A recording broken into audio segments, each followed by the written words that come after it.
I hope everyone fine today.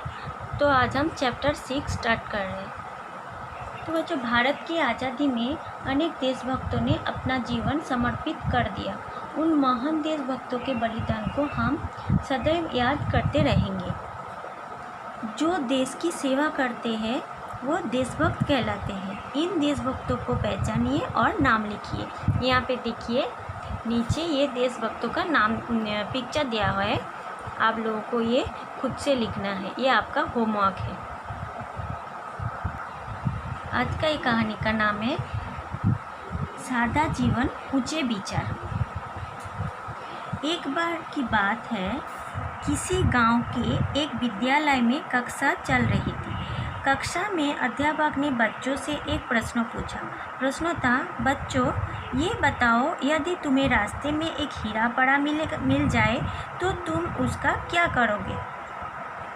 एक बालक ने उत्तर दिया, गुरुजी मैं उस हीरे को बेचकर धनवान बन जाऊंगा। दूसरे बालक ने उत्तर दिया, गुरुजी मैं उसे बेचकर विदेश की यात्रा पर जाऊंगा। एक अन्य बालक गोपाल ने उत्तर दिया, गुरुजी मैं उस हीरे के मालिक का पता लगाकर वो हीरा उसे लौटा दूंगा। गोपाल की बात सुनकर अध्यापक हैरान रह गए।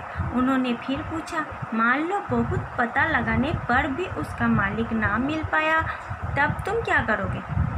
उसने जवाब दिया, तब मैं उस हीरे को बेचूंगा और उससे मिले धन को देश की सेवा में लगा दूंगा। गोपाल का ये जवाब सुनकर अध्यापक गदगद हो गए। उन्होंने उसकी पीठ थपथपाते हुए कहा, शाबाश, मुझे विश्वास है कि तुम बड़े होकर एक सच्चे देशभक्त बनोगे। अध्यापक का कहा सच हुआ। कई वर्षों बाद जब वो बालक बड़ा हुआ तो वो एक देशभक्त बन चुका था। सब उसका बहुत आदर करते थे। एक दिन की बात है, वो अपनी बैठक में बैठे हुए अपना फटा हुआ कुर्ता सिल रहे थे। एक आगंतुक उनसे मिलने आया।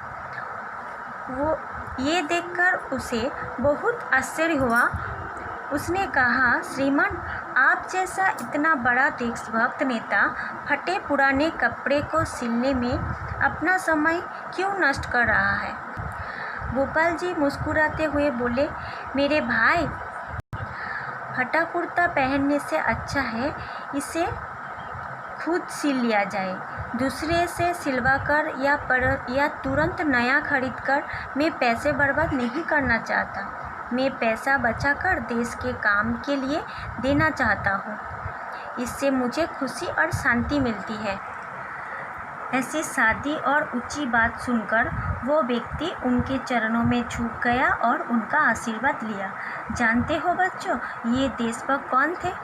ये थे महान स्वतंत्रता सेनानी गोपाल कृष्ण गोखले। इनका जन्म महाराष्ट्र राज्य के रत्नागिरी जिले के कोटलू गांव में 9 मई 1866 को हुआ था। इनके पिता कृष्णराव एक किसान थे। इनकी मां बेलूबाई एक साधारण घरेलू महिला थी। देशभक्त की भावना गोखले जी में बचपन से ही कूट-कूट कर भरी थी। इन्होंने देश के हजारों नौजवानों को देश की सेवा करने के लिए कहा।